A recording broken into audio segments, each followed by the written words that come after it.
دیسی tips official کے تمام ناظرین کو السلام علیکم۔ پیارے دوستو، کیا آپ جانتے ہیں کہ شوگر کے مریضوں کو مصنوعی مٹھاس والی گولیاں کھانی چاہیے یا نہیں؟ ماہرین صحت چینی کے استعمال کو صحت کے لیے نقصان دہ قرار دیتے ہیں، بلکہ اسے سفید زہر کا نام بھی دیا گیا ہے۔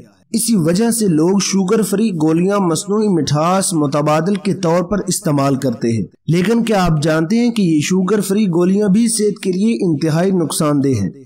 بہت سے لوگ کم علمی کے باعث اسی چینی کا متبادل سمجھتے ہیں، جو کسی طور پر بھی درست نہیں ہے۔ لہٰذا ذیابیطس کے مریضوں کو کسی بھی قسم کی مصنوعی مٹھاس کا استعمال نہیں کرنا چاہیے۔ یاد رکھیں کہ چینی کا باقاعدہ اور طویل عرصے تک استعمال انسانی جسم کو مختلف اعضاء کو ناکارہ بنا دیتا ہے۔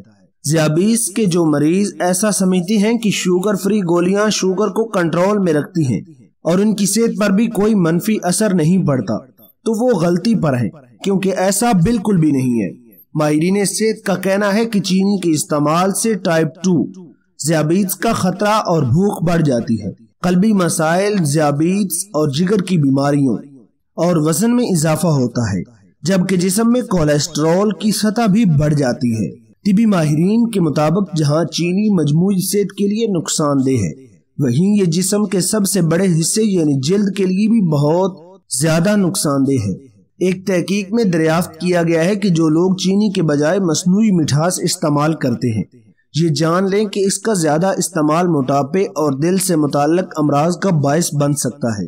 مصنوعی مٹھاس میں موجود کیمیکلز جسم میں سوزش پیدا کرنے کے ساتھ ساتھ جگر کو کمزور بھی کر سکتے ہیں، جس کا نتیجہ سنگین مسائل کی صورت میں نکلتا ہے۔ اس کے علاوہ مصنوعی مٹھاس میں اسپارٹیم ہوتا ہے، جو زیادہ درجہ حرارت پر فارمک ایسڈ میں ٹوٹنا شروع کر دیتا ہے۔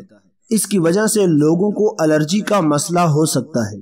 پیارے دوستوں، اس معلوماتی اور قیمتی ویڈیو کو اپنے دوستوں کے ساتھ بھی لازمی شیئر کریں، اور صحت کے بارے میں ہماری آنے والی ہر ویڈیو دیکھنے کے لیے چینل کو سبسکرائب کر کے بیل آئیکن کو ضرور دبا دیجیے گا۔ ملتے ہیں نیکسٹ ویڈیو کے اندر، تب تک کے لیے اللہ نگہبان۔